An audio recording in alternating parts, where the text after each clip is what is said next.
infinite, but there's like 8 billion people or 9 billion people on the planet.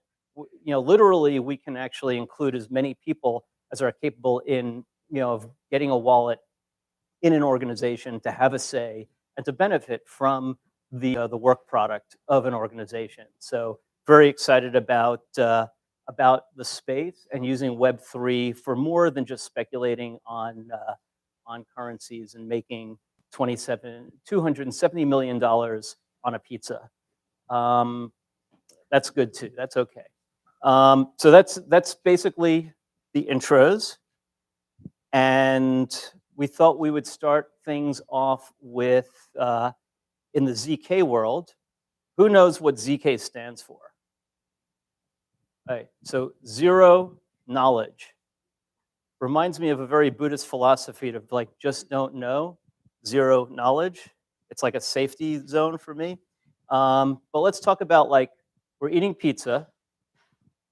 We have our favorite toppings, but what if we want to put that out to the world, but not everybody in the world? How can we have like a zero knowledge proof of things that we're doing, allow certain companies, certain individuals to have certain access to these things that are provable?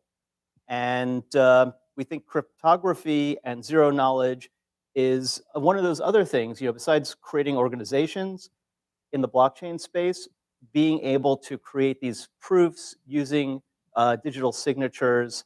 We want to really explore that space and build the entire network and community with the knowledge and the applications that are possible with crypto and blockchain. So let's start again at the end and talk about like, how could we implement ZK as it pertains to pizza? As it pertains to pizza. All right. I just want to say that I felt really triggered when you said the word zero and pizza in the same sentence. Scary. Don't do that. But the P stands for pizza. You said zero and pizza in the same sentence. It's not okay. Which means there's no, like pizza. No pizza. Exactly. Continue, I'm sorry. So it's more like just don't know how much pizza you consumed. But maybe somebody can. So yeah, it's probably a little bit tricky to explain it in the context of pizza, but basically one of the many things that we do at HyperOracle is that we help with like basically scaling computation off chain, and we use zero knowledge proofs for that. So maybe first of all, I can start and explain what a zero knowledge proof is and use like an easy example, and maybe I'll find an analogy that kind of fits into the realm of pizza. But I think the easiest way to understand what a zero knowledge proof is if you think of like one of these Where's Waldo images, or we could think about this room here as well, right? Because there are like a lot of people in this room, and the person with the orange beanie is the Waldo in this example, because sorry for picking you, it fits really well. So I know where the person with the orange beanie sits, and I have a picture of that person with the orange beanie on my phone, which I can show you. So I can prove that the person is inside this room. However, by just showing the picture of that person sitting in this room, I'm not revealing her exact location. I'm not telling you where exactly the person is sitting, but I can prove that I know that the person with the orange beanie is here, and probably eating pizza.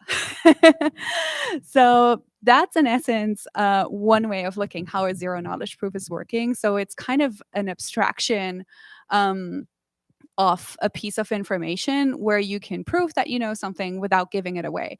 And I think one of the very prominent use cases for that is privacy, so that you can say, hey, I'm going to a bar, they're going to ID me, and I'm not going to give away my data and my information. I'm just going to prove to them that I'm old enough to drink. However, there are a lot of other cool things you could do with zero knowledge proofs. I think another dominant one is probably for scaling when it comes to Ethereum transactions.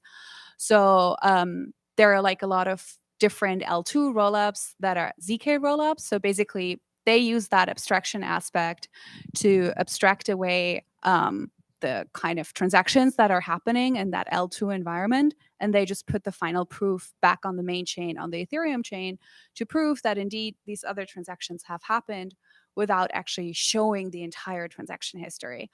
Yeah, and at HyperOracle, we do something fairly similar, which focuses on doing off-chain computation, where we can also prove that a computation has happened off-chain without redoing the whole computation back on-chain. So it's a way to kind of synthesize things. That's probably how you can think about it in a more simplistic way. You can synthesize the essence of something and show someone the essence of something without telling them the whole story once again. So, So is yeah. that, if I was two, is that a way of saying, because I kind of am kind of like two, is that a way of saying, like if I see a commercial that says, "What's in your wallet?"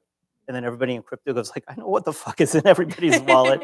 Like maybe that's not true anymore, or potentially not Exactly. true. Yeah. So there are two projects that are working on this. One would be Manta Network. The other one would be Anoma, and they're working on like shielded ways of like not, because you probably all have heard of Tornado Cash, which is a way to launder your launder your money Launder's not a good or word. make donations without a trace. But yeah, Manta Network and Anoma are working on a way to make any type of asset anonymous. So you could also end up with like shielded treasury pools, for example, or you could have an anonymous wallet as well eventually with that, which is going to be really cool because I mean, like our bank accounts are anonymous. So why shouldn't our crypto wallets be anonymous as well, right? You know, we're kind of used to privacy, like almost Exactly. like privacy is a thing, like it Yeah, actually yeah. exists. Privacy is normal. The illusion. That's really great. That was an amazing explanation of zero knowledge proofs. One of the projects that I'm excited about in the ZKP space is the Mina protocol.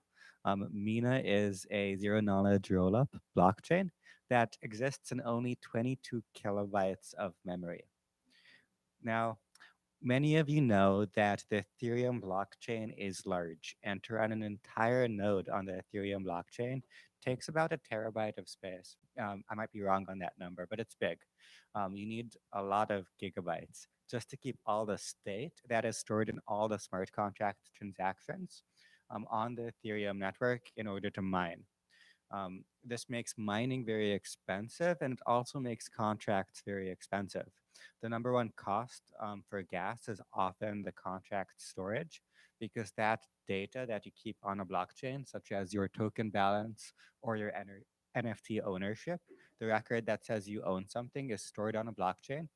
And because of that, because it's in contract storage, every node on the Ethereum blockchain has that data. It is hugely redundant. It takes up a lot of space. It's very reliable because the data, there are a million copies of it and it's going to be there forever. But it's very expensive and it's very slow. With some zero knowledge rollup chains like Mina, it's all of a sudden possible to store an assertion about what the state is without keeping track of that entire state on every node. So all of a sudden, it becomes possible to keep the state of the blockchain or a proof of the state of a blockchain in as little as 22 kilobytes. So let me just ask a question though.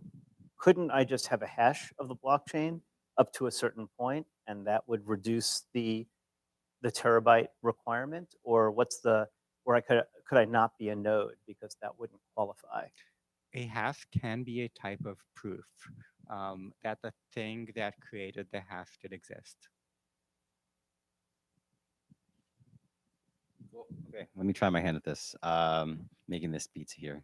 So those are both really good examples, and I probably would have just resorted on the example of the ID if you didn't knock that one out of the park. But yeah, basically to put this in the context of pizza, say you wanted to join PizzaDAO, but in order to join PizzaDAO, you have to prove that you love pizza.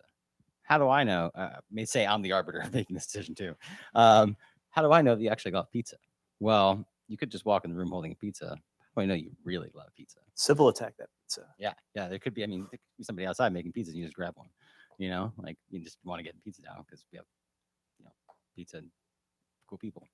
But there, basically, I just consult your Web3 wallet, and I say, and I look and say, do you hold the Rare Pizzas NFT? Well, if you hold the Rare Pizzas NFT, it's kind of hard to like, where'd you get that? Like, you gotta be an OG. So then I guess I'll kind of trust that you actually love pizza. But I don't need to know your name. I don't need to know your history of eating pizza. I don't need to know how many pizzas you bought last year.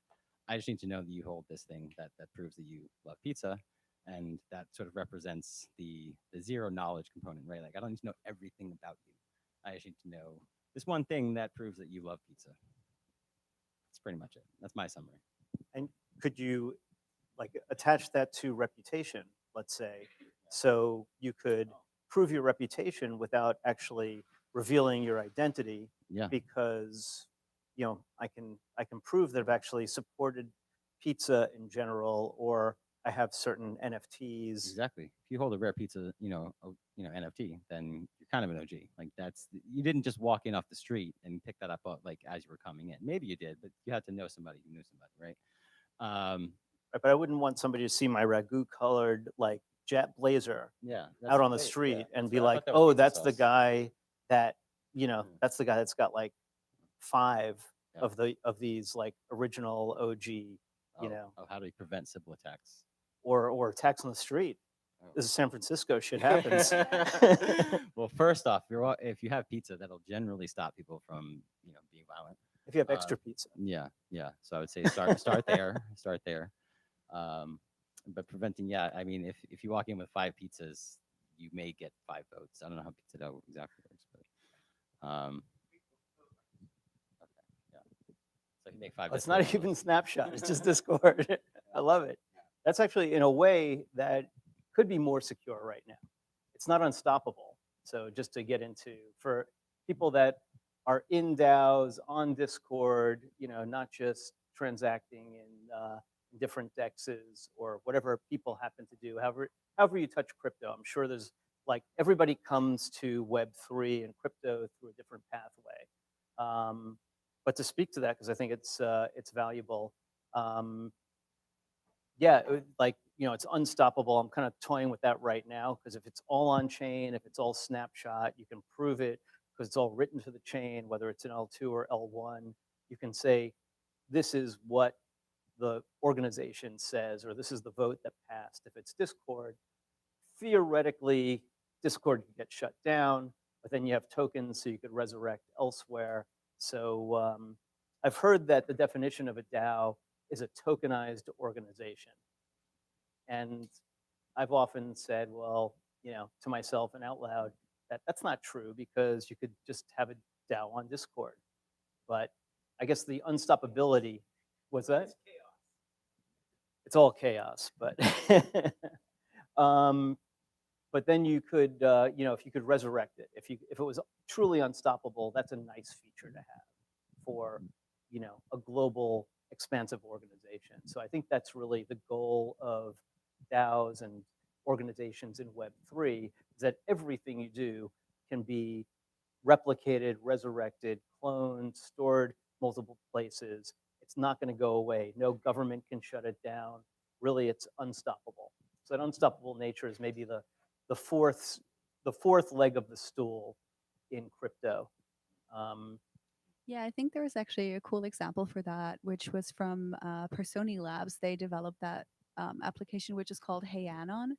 And basically, it allows anyone who has been affected in 2016 by the DAO hack, which was like when the first investment DAO was formed, which was called the DAO, and it was hacked shortly after its formation. And they actually forked Ethereum and to. it led to Ethereum's hard fork, exactly. And yeah, basically there is now sort of this community aspect around that, for anyone whose wallets were affected by that back then can now kind of claim membership of it's not necessarily a DAO, but like Hey Anon basically allows people to like tell their story on like a Twitter profile, where you create a zero knowledge proof that you were indeed affected without giving away your exact wallet, right? Because when you were like that early already in crypto and you were affected by that hack, means you're a massive whale probably. So you might not want to give away who exactly you are or what your wallet is, but you can kind of prove that, yes, indeed, I have been affected by this. And then you can share your story of the hack. And yeah, I think it's a cool way of kind of having these immutable communities basically on chain. Yeah. It would be great if we had that for FTX's creditors. Yeah, true. So we have another 40 minutes-ish before we start having to clear the space. But now we're going to move into the fishbowl aspect.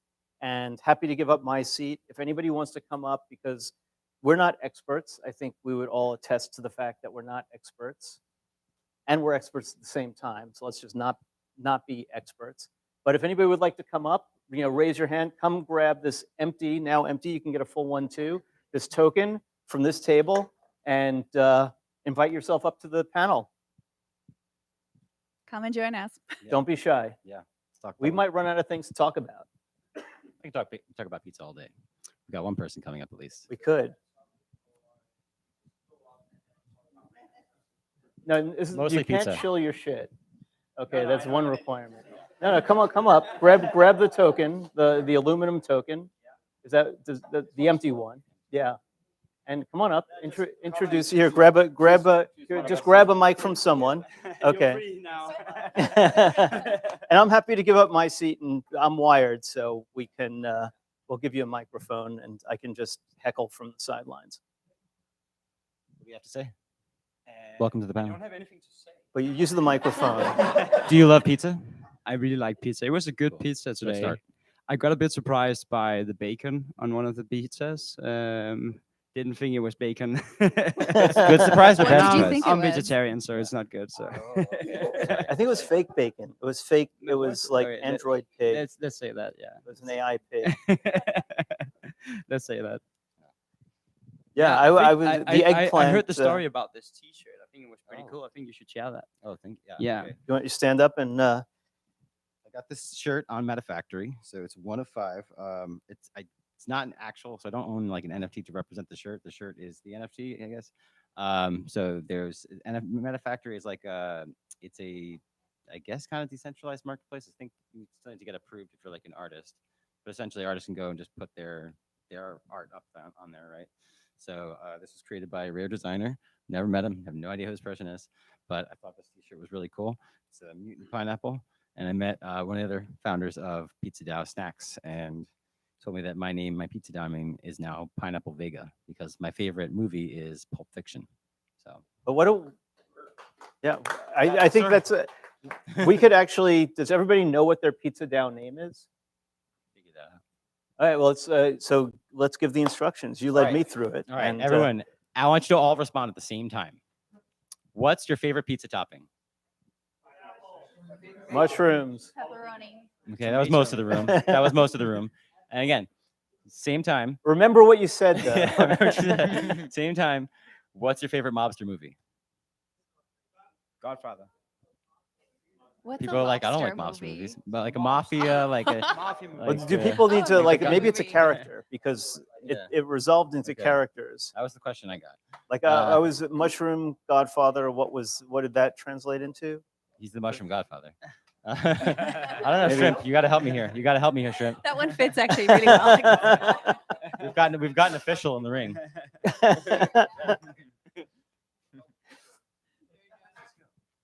All right, I'll come up here. One of the real interesting things about what Snacks specifically did differently than other DAOs is he created this thing called the Nameless, which Oniforce took credit for, but it was actually all done in PizzaDAO. What we did is when they came into the Discord, we wiped their name and made them choose a new name, right? So everyone who came in had an identity, or like myself, I didn't have an identity, or I used my real name. Since in the film industry, we use our real name. And suddenly you're thrust into this world where you're talking to a pepperoni, or you're talking to a mushroom. Oh, Mushroom Mario. That's my name. Yeah, Probably for Puzo, right? The writer of The Godfather. right. Mario Puzo. Oh, yeah, that's why you came up with Mario. It's like I know Francis Ford, but that's too long. Sorry. Coppola. Yeah, well, I mean, he likes wine, so he could always go with a fine vintage.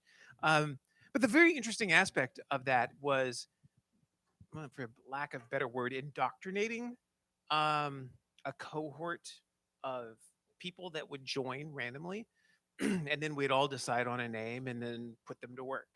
And that has really kind of perpetuated the way the DAO has retained and now grown and even extended beyond the small little Discord that was originally created, was allowing them a way to like capture something that was theirs and also be a part of kind of the mission of where it was headed.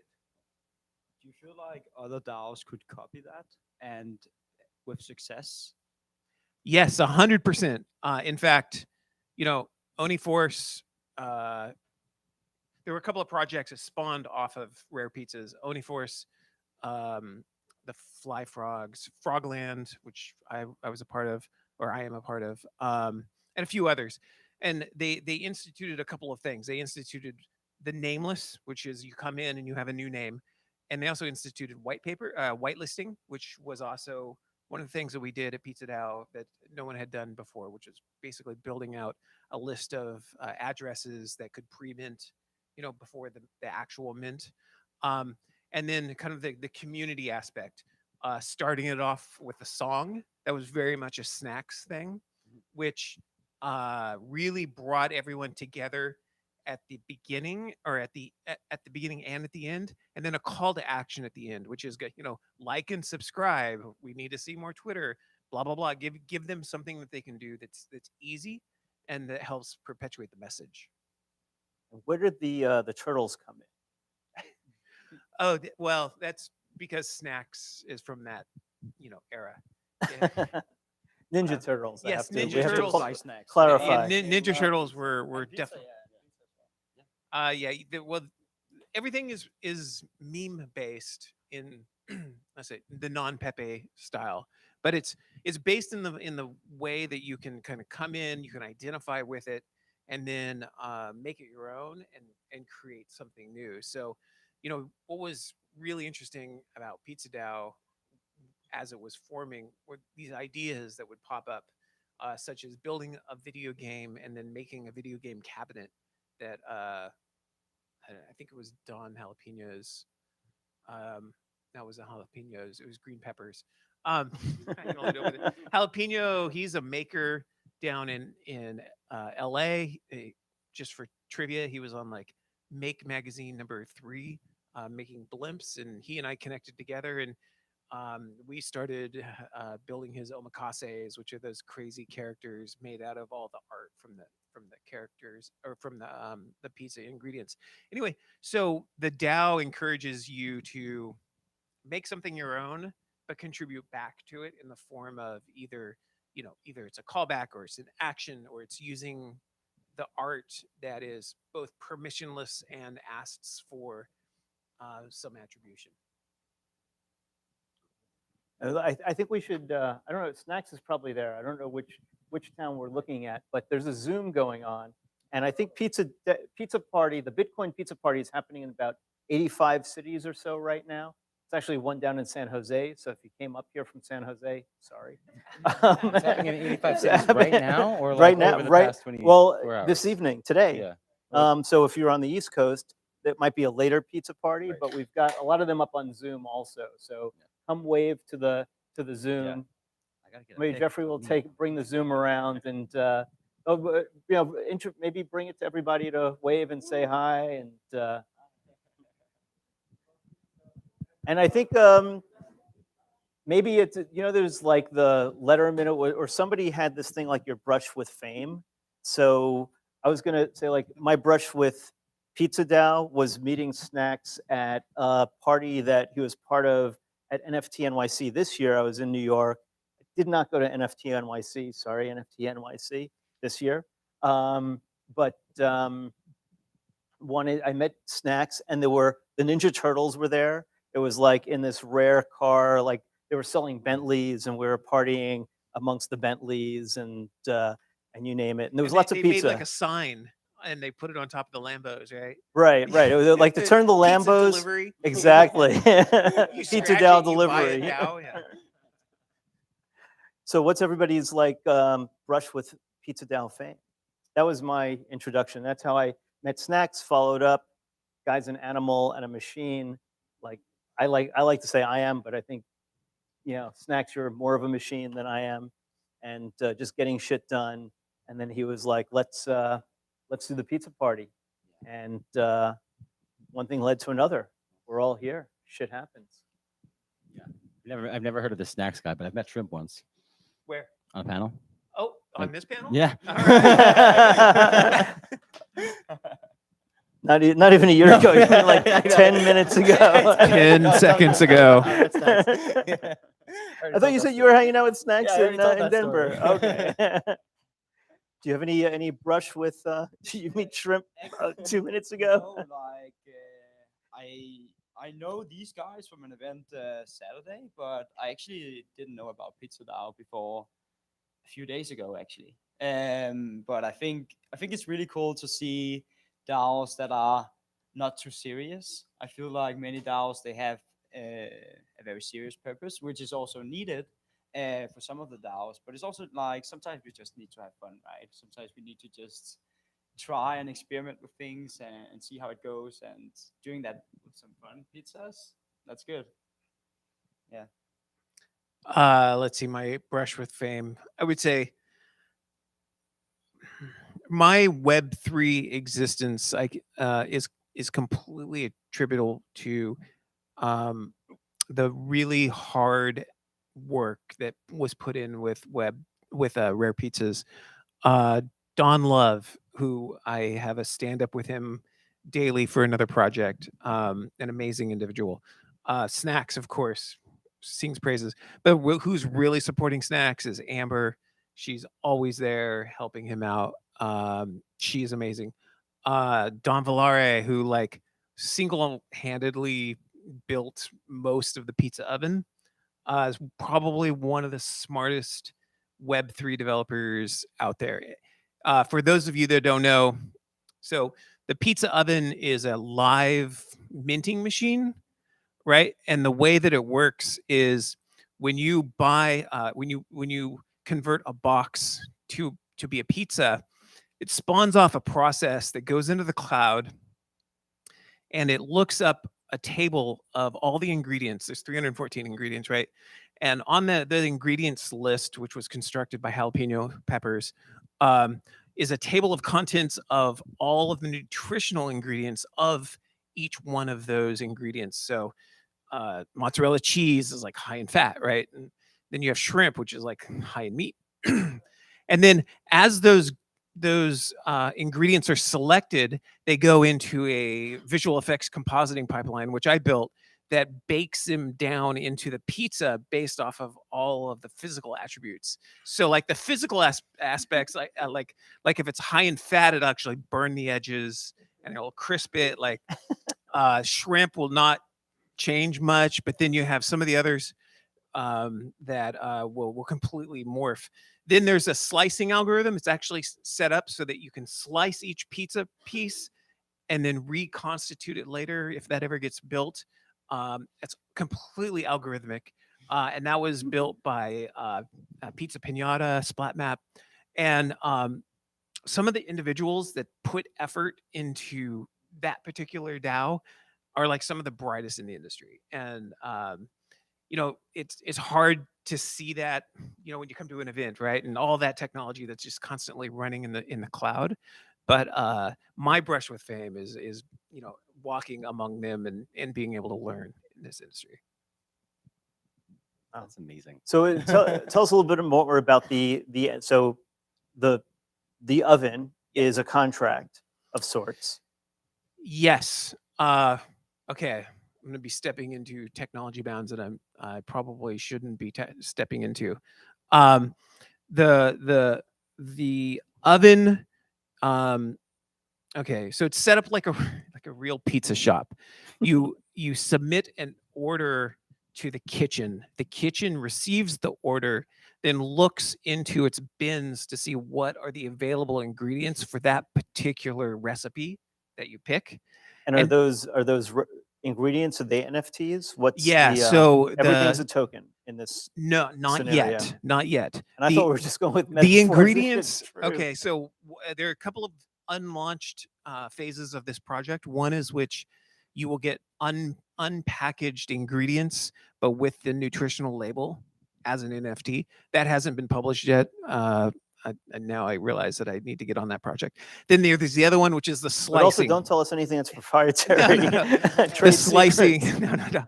The slicing where you can slice up a pizza and it'll literally put it on a plate. And so you can fractionalize the contract.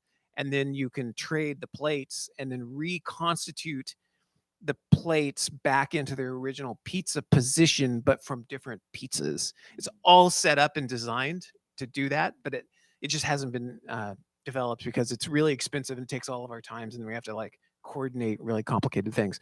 And what happens if you do reconstitute it? Do you just get the Then you would reconstituted, or do you get you something could like trade like hyper half a special? Doge for like half a shrimp for like half a I don't know, pesto only, right? And the rare ingredients could end up on a slice, and then you would have like a very rare slice. I think when you put Yeah. the slices back together, are they then translated into a new NFT that is like the entire pizza? TBD. TBD. It's all I- possible. Yeah, right? I think the point is like as you're structuring DAOs and as you're structuring like engagements in the future, like think of all of these like ways that you can engage your audience, your membership. You know, audience comes in and wants to like have a pizza. But I think the trick is with especially with NFTs is like once you've minted this thing, what are different ways that people can contribute, right? So I think it's still on PizzaDAO to figure out ways that we can make a phase 2 or a next step for pizza. So all of you fine folks that I'm sure are fine artists or devs can still contribute and not just enjoy the pizza and come to a panel. And that's a trick. I mean, that's something that I don't think we have figured out yet. Would there be any concerns? So you mentioned that you are whitelisting members so that they can buy the NFTs before everyone else. Would there be any concerns with that in terms of allowing some people in before others? Yes, and in fact, I think the one reason that Rare Pizzas didn't become a multi-million-dollar NFT project is someone was gaming the algorithm, and we found a hacker, and we shut it down a week into the launch, and we never really recovered from. So the lesson that we learned there was like, if a hacker's going to hack, let them hack because it just means that it's popular. But to gain back that momentum is incredibly hard. So like launches are like a one-time thing and it's one and done. And then you're living with whatever trajectory you have at that particular velocity. Just to make sure I understood, so the hacker was getting on the whitelist and buying a lot of tokens, or what he? Oh, I didn't answer your question. There is always a potential of a hacker. And so Don Villare, who wrote the pizza oven, I did the art for the pizzas and the boxes. He works in how do I put this? He builds for his day job an unhackable voting machine commissioned by Microsoft going into the primaries and built based on crypto, next level stuff. I mean, it's crazy stuff that he's doing. And he works for a Washington, D.C. consulting firm. He was the one that detected the hacker in the first place. And the way we have gone into crypto launches now is like we pray for a hacker because that just means that someone is interested enough to exploit you. And then if they exploit you, there's probably going to be a whole nother ecosystem that will maybe open you up to buyers that you might not have had access to. Not to say keep exploits happening, but it's not always a bad thing. So just like to buy the token, like the token was free. Well, I was just gonna, analogy. You know how all news is good news. Like all hacks maybe are good hacks. Right. Yeah. Maybe not all. But All attention during a launch, maybe. the other thing I just want to throw out there because it's frivolous is I think correct me if I'm wrong, but I've heard that pizza. It's settled case law that pizza is a commodity and not a security. It is definitely not a security. There's nothing secure in pizza at all. It is all consumable. There was a pretty funny moment when we met with the lawyer the first time, and we told them that we wanted to have a vote per box, and it was like red flags, fireworks, like no. So we took a very cautious approach. because we wanted this to be long term. We have an official accountant out of Wyoming. We're incorporated out of Wyoming. We want to convert this to a public benefit company. We want this to live on. Even the slogan "Art to Pizza" or "Art to Table" food pipeline was intended in a way to like convert the surplus that we have in crypto to something that's consumable that people can enjoy. And it's not just about feeding our own; it's it's feeding everybody. And food has a tremendous amount of weight, and we French should. had let them eat cake. Yeah. We have let them eat pizza. And there's even a frog legs on the pizza. Get pepper frog legs. Yeah. He was very active in the first round. Yeah. All right. So I got a little segue here. That was. Yeah, go ahead. So actually, I can't believe I forgot this story earlier. Who's been to ETH Denver? Anybody here been to ETH Denver? Was anybody at ETH Denver 2022? Was anybody at the International Church of Cannabis for the PizzaDAO party? Oh, yeah. I can't believe I forgot this story. I mean, maybe I was at the International Church of Cannabis, maybe that's why. But yeah, that was actually my PizzaDAO fame story. That was my first crypto conference. I was promoting the Data Marketplace DAO, Cannabis Genome DAO, which is a spin-off from my former company. And I was an advisor to the CannaDAO at the time, who was sponsoring the party. So we were producing DAO Denver 2022, and ended up basically obtaining it was a large amount of cannabis in Denver. But it was all legal in states where it was legal. It was in Denver.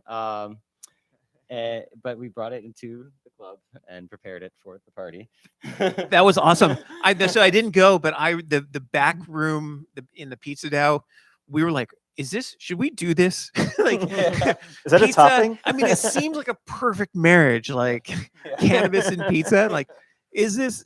We thought about it for a second. And Just like, the okay, all opposite. thumbs up. It's like usually it's the munchies and then the pizza. Yeah. In this So case, we had like a couple hundred eighth baggies, and we like filled them all up at the place, and we brought them over to the International Church, and we airdropped all these things on the party. So we airdropped all these, and they were NF trees. Little things, NF trees. Like a physical airdrop, throwing it up in the air. Yeah. Well, we like put them all over tables and like handed them out to people. Yeah, I mean, some people were throwing them. But yeah, I was one of the people behind the airdrop. That's awesome. At the pizza party. That's awesome. and then one more plug. So Elijah and I know each other because we're both core team members of DAO Planet, which is it's up on the sign. Okay, we forgot the DAO Planet, and we're helping just by our sweat, our elbow grease into this event. We're like, hey, shill DAO Planet a little bit. We create DAO Denver, so definitely in the DAO space. And how can you? I think I mentioned early on, how can we build organizations using this technology? And PizzaDAO, obviously, everybody going at it different ways. I think the token, I'm hesitant to call them the tokenomics, but the token mechanics of the community is a really interesting thing. So that's why I was really curious about how does that work within your organization? Because I think those are the things that can make or break a DAO. And I think DAOs are, I'll just give a little bit of my 2 cents, is that the ones that survive will survive because they produce valuable goods and services, or they produce communities that are strong and vibrant and can withstand whatever ups and downs the actual token value might happen to have at any moment. I'd love to give you some insight, and then maybe this might be of value of anyone looking to start a DAO, because they can be tricky legally, right? Who's responsible? Is it just you by name on a Discord server, or is it like, are they going to track you down? What we did at PizzaDAO was we created an LLC, but it was backwards. It was an incredibly expensive endeavor from hiring a lawyer standpoint. But what we did was we created an LLC where you have your let me see if I get this right. Your members, or your managers, the kind of the fiduciarily owners, the 3 of us. But we can't actually make decisions. we have the managers make the decisions in the LLC. So you actually have to go to the board in like a corporate structure to get the decision made in order to execute the decision. The members can't, or the managers can't. I'm sorry, members can't. Boy, so who's good in LLC? Come on. Yeah. Anyway, the non-owners can't make the decision, but they can recommend the decision, and then the owners can execute the decision. And it's opposite from a standard LLC. If any of you want to know more, hit up Snacks. He'd probably be happy to share it with you. It was very unique, and it allowed us to kind of skirt a lot of the responsibility issues that come up with a DAO being a legal entity for protection. So you kind of want that protection, because we were serving people food, and they're like, well, you don't want to serve people food and someone die, right? Mhm. And then you're Because personally gonna all liable. be screwed. So you need to be protected from a legal standpoint. We're like, that's great, but 3 people can't make the decision. So we need a board. How does a board work in an LLC? And so we came up with this very novel kind of legal structure to do that. That's not just covered under D&O insurance, killing people with pizza. Shove enough down their throat. Maybe they'll be allergic to shrimp or something. At what point do you need to create a company for a DAO? Sure, when you're serving food, but most DAOs are not serving food. Are there any other reasons to create a company? I know you could always move to the Bahamas. Just you you, know- not the company. I don't really have a recommendation on that. I would say that we're in a very unique position just because we convert this Ethereum thing into a consumable thing, and there's a lot of logistics and liability in that. I would think that it's up to every DAO to consider their risk. One thing we found is that we were largely based in the US at the time, so it made a lot of sense. The more diverse geographically you are, the less it makes sense to be organized in that manner, or to be organized in a crypto friendly place. Like Wyoming right now is the most crypto friendly for the US. Is pizza free in Wyoming? No, but taxes are. They're getting there. They're getting there. Okay, they're getting there. They're getting there. We have about 10 minutes. Would anybody else like to speak? Yes, please. Come on, take this spot. Because I have a wired mic, so you can't really kick me off permanently. Check. Here, we got another mic. Just hold it close. Hello. Hi, everyone. Welcome. Thank you. So I just wanted to give my snack story because I really appreciate him. I think so we make our cosmic sparkling wine. I just followed him on Twitter one day, and he wrote me and said, do you want to, bring your wine to a pizza party? And so now we've done 3 events with him. We did ETH Denver, we did Consensus recently, and we did NFT NYC. And we just love how you And guys hopefully you are- do DAO Denver. DAO Denver. Next year we'll all go to Bitcoin Miami. Wish we could have been there last week.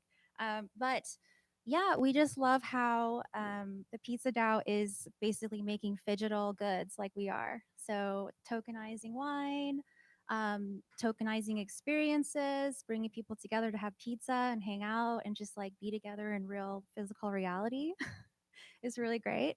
So yeah, I just wanted to give Snacks a shout out. And because it is Bitcoin Pizza Day, I just wanted to say how bullish I am on Bitcoin. Well, the halving's coming up. Right? And just how we're all experimenting right now and coming up with ideas of how to work together and accelerate the Bitcoin economy.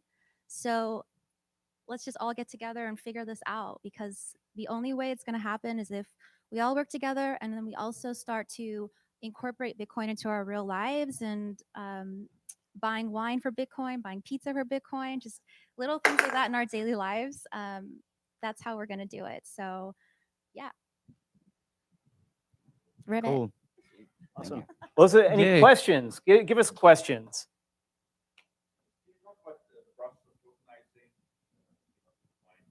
Sure. So, okay, just a really quick backstory on the wine. So, Sevi and I came up with this idea under a full moon one night in Malibu. So, we love drinking sparkling wine under the full moon. So, that's why our wine is all harvested under the full moon. It's biodynamic. We had this idea we just wanted to make a futuristic wine company. So, the first thing was doing this like futuristic can and then accepting Bitcoin for it, Ethereum. There was an ecosystem called Sora, which was a parachain project on the Polkadot ecosystem. And they were very supportive of us. Like 2019 into DeFi summer, super supportive. We're buying our wine with Zor, their token, and we were shipping it all over the world. And so their community was like, we're here for you if you need anything. And so our next innovation was we wanted to tokenize a physical bottle. So we wanted to create a super rare limited edition bottle, Method Traditional Sparkling Rosé. And so we tokenized it with Sora. So it's in the Polkadot ecosystem. And yeah, we just minted the tokens. We created a DApp. So you can go to noir.digital and buy our tokens, sell it. And if you redeem it, we burn the token and we send you a bottle of wine. So how many bottles have we sold already?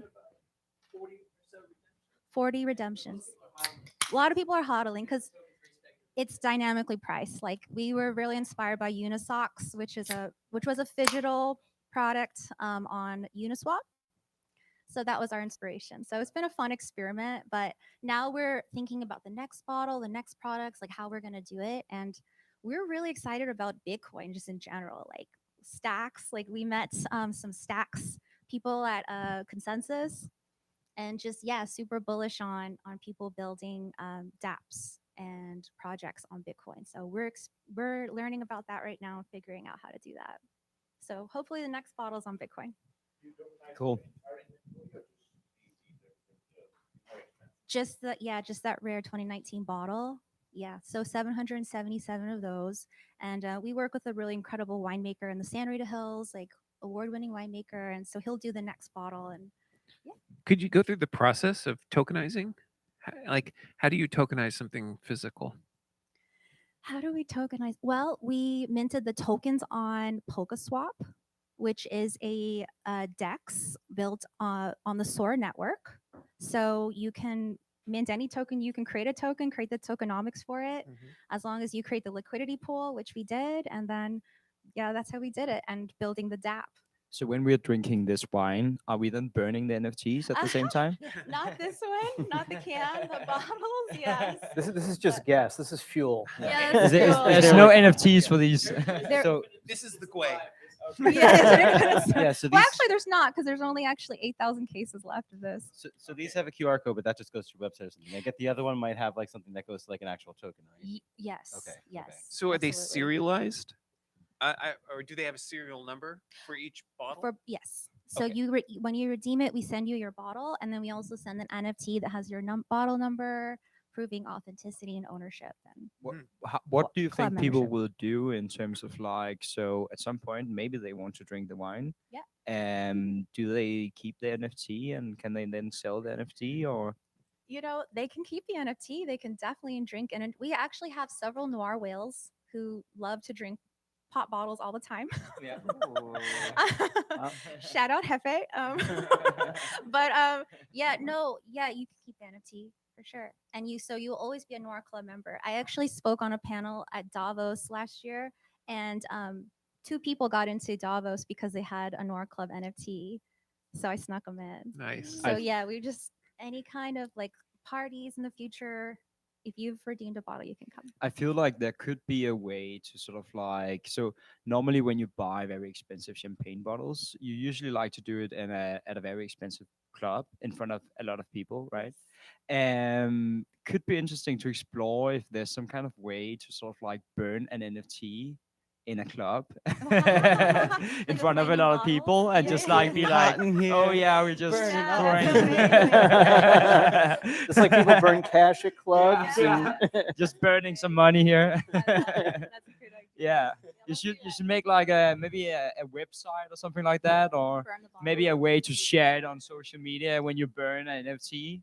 That's a good idea. That could be That's fun. really good. Yeah. With the bottle girls. Yeah. Let's do Have it. you looked at doing NFCs in? I know in a lot of products they'll Yeah. sew NFC chips in, Yeah. because then that can be tied to the NFT. Yeah. Yeah, definitely. We're gonna work on some luxury sportswear, and that would be cool to incorporate it into some sort of like luxury hoodie or something. But You could yeah, I probably love plant that. it in the cork or something. Oh, You you could- mean? Oh yeah, you for could sure. put with a bottle. That's so really cool. the serial number and yeah, a yeah. chip, so it can't be Yeah. as easily spoofed. You can put the Mm. you can put like a Even a s- private key in the NFC. Sticker on the bottle too. Yeah, I love that. Yeah, because there's a lot of fake wines out there. So there's a lot of forgeries, and so Yeah, you yeah, could Yeah, do if it's- something similar to like You have a an access key $270 fob. million bottle of wine. exactly. Mm. It's true. You could do something similar to an access key fob, because normally if it's just a normal NFC chip, it's just the same as a barcode. There's Yeah. nothing secret Oh. about it. But if you do it similarly to a key fob that you use to get into a house or something like that, then you would not reveal necessarily the ID. You would just give Oh. access, and you would be able to verify it. That's interesting stuff to look into. Nice. If you're interested, we have some consultants on the panel that will increase the value of your. Will work for wine. I almost Yeah. spoken to the yeah. wrong one. I just want to burn NFTs. Yeah, I love that. So as a product guy, I was struck by your case, Thank or you. your container. Can you talk a little bit about the design decisions that Yes, went into this? absolutely. So yeah, I used to design for Nike. I'm an industrial designer, and so just a side note, I love how like Snacks is keeping it cool and anti-corporate. So we wanted to start our own brand, but we wanted an iconic logo, similar to like a feeling that a swoosh gives you, or a cross or a star. And so our noir symbol represents the sparkles in the wine, the stars it's harvested under, and then the ring is liquidity. Yeah. And just think, and the silver can, all silver, was just our idea of something you would see in like Blade Runner or like an anime movie. Well, I also like the economy of just taking a blank and decorating a blank. Yeah, And there's something very simple in that, and not Mhm. putting your own label on it, but Thank actually you.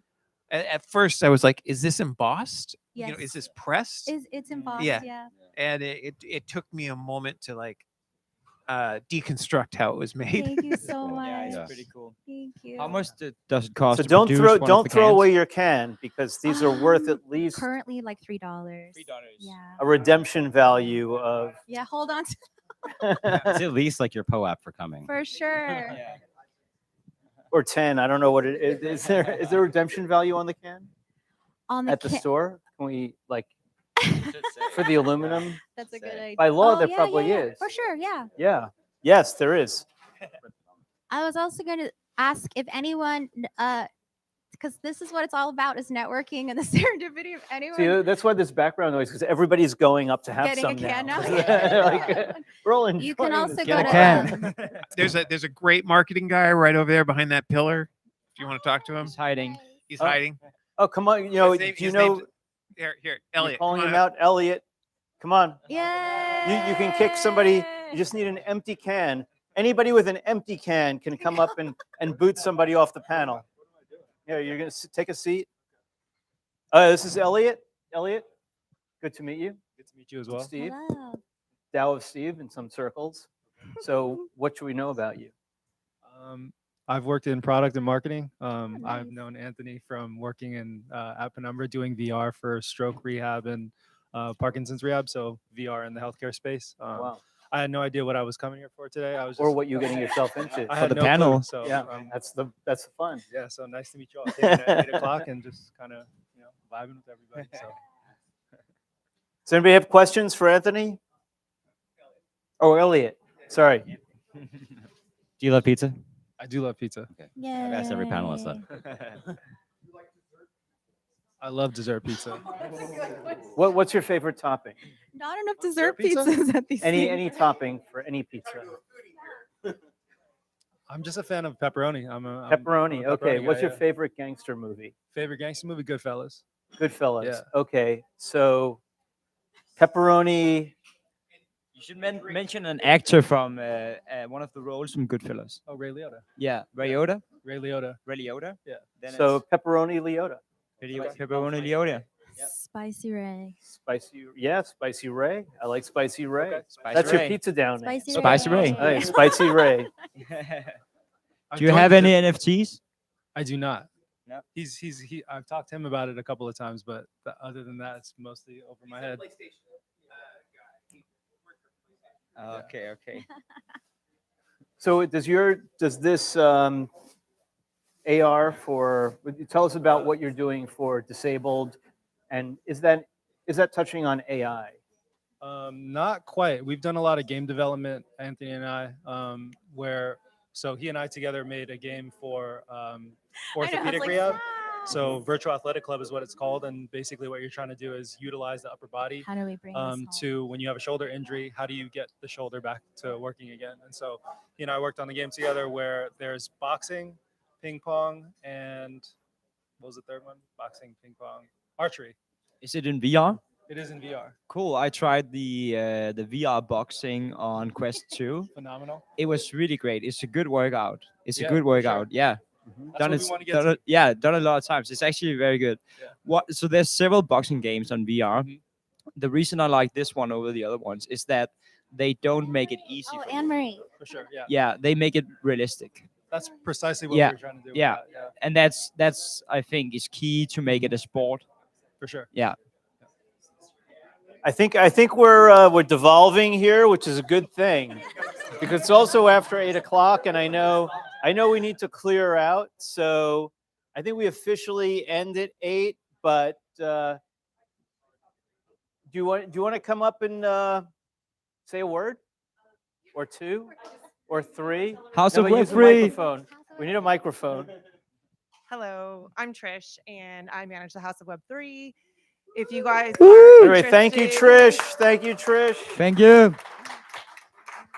If you guys are interested in coming to co-work out of the House of Web3, we are open Monday through Friday from 9 a.m. to 7 p.m. And it's for people that are in Web3, so you can come co-work with people that are like-minded like yourself. We do ask that you go onto our website and fill out the form, and then we'll get back to you shortly after that. And also, if you're interested in having an event here, please come see me. I do manage all the events as well. Woo! Thank you, Trish. This was awesome. Yeah. Did everybody have a good time? Say people, oh, you know what we need? We need a picture of everybody. So everybody come on up. Yeah. We're gonna get everybody get in front of these people here, these chairs. Who wants to shoot? We should get some shots, put it up here.